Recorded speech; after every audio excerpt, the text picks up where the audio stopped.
Hello friends, this is Akhilesh Tripathi and welcome to your favorite जोड़ीश्री channel target 5 को।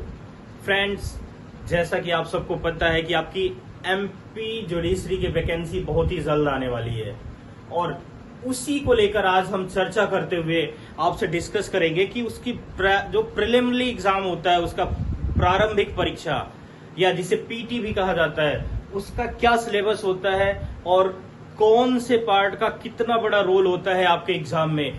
उसी के साथ आज हम आए हैं और आपको चर्चा करने जा रहे हैं आपके साथ MP judiciary pre exam syllabus.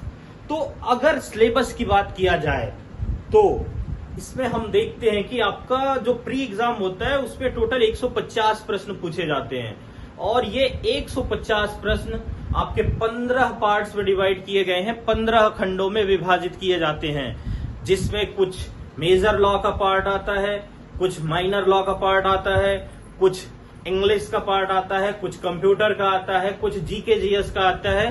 तो किसका कितना रोल है आज हम उसी पे चर्चा करेंगे। और इसमें अगर देखा जाए तो सबसे पहले आपका आता है कॉन्स्टिट्यूशन ऑफ इंडिया, यानी कि भारत का संविधान। भारत के संविधान से आपके 150 में से 10 प्रश्न पूछे जाते हैं। तो एक तरह से देखिए मेजर रोल पे कर रहा है आपका इंडियन कॉन्स्टिट्यूशन या कॉन्स्टिट्यूशन ऑफ इंडिया। दूसरा पार्ट है आपका कोड ऑफ सिविल प्रोसीजर, यानी कि जिसे पॉपुलरली कहा जाता है सीपीसी। दोस्तों, सीपीसी भी एक मेजर पार्ट है एमपी जुडिशरी का। इसमें भी आते हैं आपके 15 प्रश्न, 10 कॉन्स्टिट्यूशन, 15। उसके बाद में कुछ आपके ये छोटे छोटे लॉज हैं जो पूछे जाते हैं, लेकिन इनकी भी भूमिका बहुत ही महत्वपूर्ण होती है। थर्ड पे आपका है ट्रांसफर ऑफ प्रॉपर्टी एक्ट 1882, जिसे हम पॉपुलरली जानते हैं टीपीए। और टीपीए से आपकी परीक्षा में आएंगे 7 प्रश्न। चौथे नंबर पे है आपका Indian contract act 1872। Indian contract act भी वैसे तो ये बहुत बड़ा नहीं है, काफी आपको कॉन्ट्रैक्ट एक ही देखना है।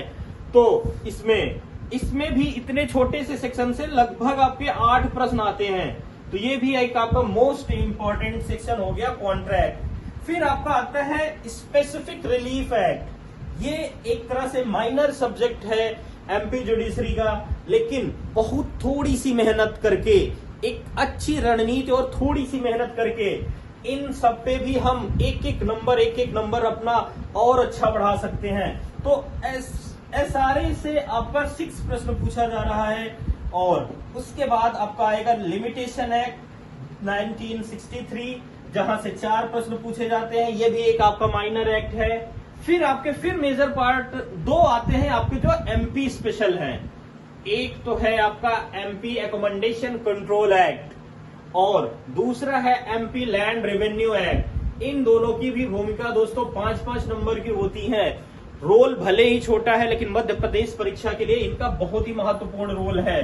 फिर 9वें नंबर पे आपका आएगा भारतीय साक्ष्य अधिनियम 1872 या इंडियन एविडेंस एक्ट 1872, और इससे आपकी परीक्षा में 15 प्रश्न पूछे जाते हैं।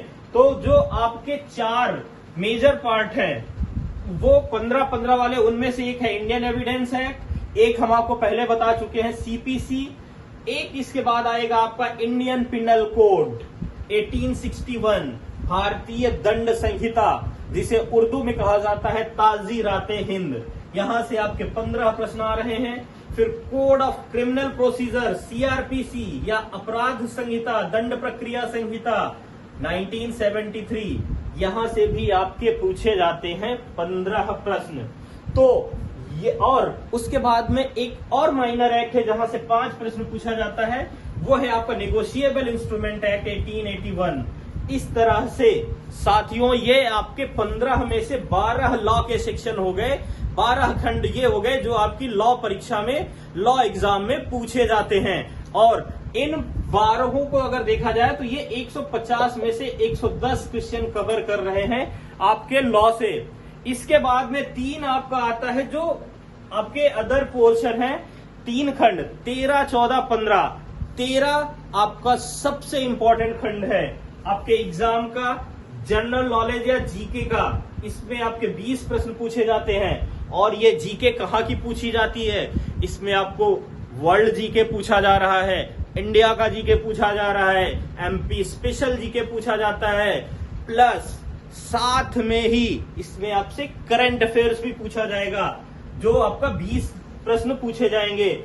फिर इसके बाद में आता है आपका कंप्यूटर नॉलेज से भी एक बेसिक कंप्यूटर नॉलेज आपसे पूछा जाता है साथियों, और उसमें जो प्रश्न आएगा वो आपका 10 आएगा, और साथ में आपकी जनरल इंग्लिश आती है वो 10 नंबर की आती है।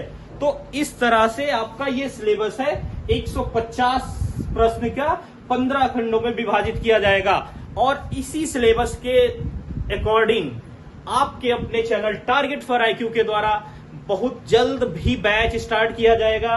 टारगेट फॉर आईक्यू के द्वारा इसकी प्रिपरेशन बहुत ही जल्द कराई जाएगी।